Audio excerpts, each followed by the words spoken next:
Hemos venido comentando en el programa pues la postura de los legisladores estadounidenses que piden una mayor participación o mayor intervención del gobierno de su país en el combate a los cárteles mexicanos, particularmente aquellos que producen y envían a Estados Unidos fentanilo.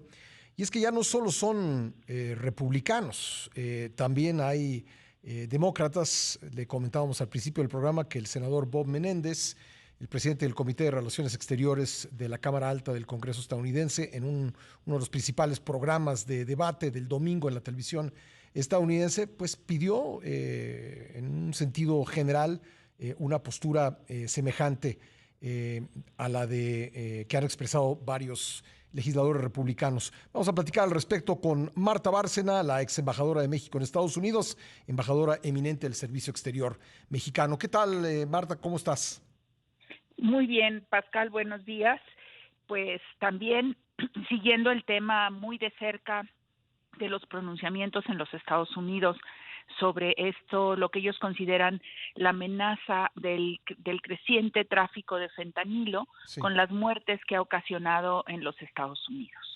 Ahora, ¿ves embajadora, ves esto escalar o es simplemente retórico, digamos, sirve a la propaganda electoral en estos tiempos en Estados Unidos y tiene, digamos, su reflejo en México, donde también al presidente López Obrador pues le ayuda en el discurso político? ¿Crees que se quedará en eso o tiene algún otro potencial?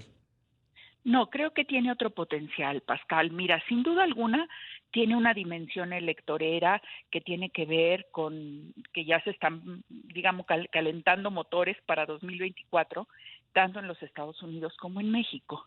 Pero hablando con varios interlocutores estadounidenses, lo que ellos me dicen, y así es como lo debemos de entender, y creo que no se está entendiendo en México, es que esto es lo que ellos llaman en inglés un game changer, que nosotros le llamaríamos un punto de inflexión o cambio de reglas de juego. Ujú.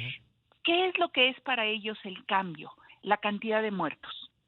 O sea, más de 100,000 muertos por sobredosis en un año, que lo que ellos mismos dicen equivale a un número de muertos mayor que las pérdidas que tuvo Estados Unidos en las dos guerras mundiales. Ujú. De ese número de muertos por sobredosis, cerca de 70% son por sobredosis de fentanilo Ujú. y la gran mayoría entre edad de 18 y 40 años, con lo cual dicen están envenenando a nuestra población con el fentanilo. Entonces, claro que se puede discutir con ellos y se debe discutir con ellos por qué el origen del uso del fentanilo que tuvo en las medicinas, estas Oxycontin y demás, que ya se ha reconocido en Estados Unidos, pero el caso es que hay ese aumento en el número de muertos jóvenes, y segundo, hubo un cambio importante en lo que eran las cadenas de producción de fentanilo. Mientras que por muchos años el fentanilo se produjo básicamente en China Ujú. y cruzaba territorio mexicano, parte del mismo, para entrar a Estados Unidos, o entraba directamente a Estados Unidos por cadenas de mensajería y todo, porque el fentanilo es muy pequeño, se puede traficar en pequeñas dosis. En un sobre, en una carta, ¿no? Sí. Exactamente, en Ujú. un sobre, en una carta. Ujú. Con el COVID esto cambió. Ujú. ¿Por qué? Porque China se cerró y fíjate, la principal ciudad química de productos químicos en China fue Wuhan, Ujú. donde estalló COVID-19. Ujú. Entonces cambiaron las cadenas de producción y se empezaron entonces a llegar los precursores químicos de China a México y se empezó a manufacturar el fentanilo en México. Y eso nos tardamos en reconocerlo en México, que ya no solo éramos tránsito, sino productores. Bueno, perdón que te interrumpa ahí, porque tan nos tardamos que apenas la semana pasada el presidente López Obrador decía que en México no se produce fentanilo.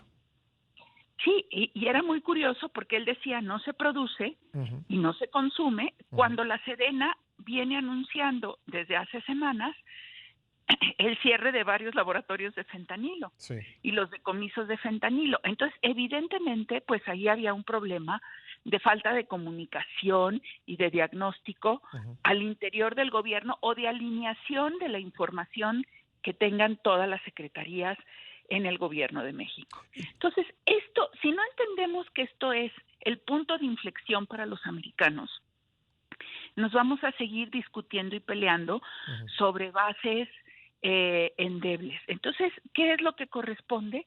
Primero, que así como lo hicimos hace años en el tema de cuántas hectáreas de amapola se cultivaban y cuánta heroína se producía a partir de eso, es algo que tenemos que hacer ahora.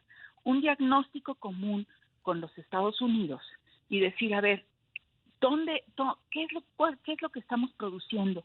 ¿Dónde? ¿Por qué? ¿Cuál es el origen? Y alinear, por supuesto, la lista de precursores químicos prohibidos o bajo control. La de México y la de Estados Unidos tiene que ser idéntica. Embajadora, me quedan 2 minutos solamente, pero preguntarte por la advertencia que hizo el presidente López Obrador de que haría una campaña en Estados Unidos llamando a que pues los votantes estadounidenses de origen mexicano no sufraguen por el Partido Republicano. Ahora ya tenemos también a demócratas que están expresando la misma preocupación. Así es, con matices, porque el senador Menéndez tuvo matices, pero dado lo corto del tiempo que nos queda, yo te diría, mira, yo creo que hay que entender la parte electorera de las posiciones y la parte basada en la realidad, para llegar a una cooperación y a un diálogo real, porque también el fentanilo y el crimen organizado son una amenaza a la seguridad nacional de México, no solo de Estados Unidos. Pues. Entonces, enfrentar esto nada más con una visión electorera e intervenir en asuntos internos de los Estados Unidos, como es una elección, no creo que nos lleve a los mejores resultados, Pascal. Pues, embajadora, te agradezco mucho estos minutos para el programa, muy amable. A ti, Pascal, y gracias. Saludos a tu auditorio. Gracias, Marta Bárcena, embajadora eminente del Servicio Exterior y ex embajadora de México en Washington.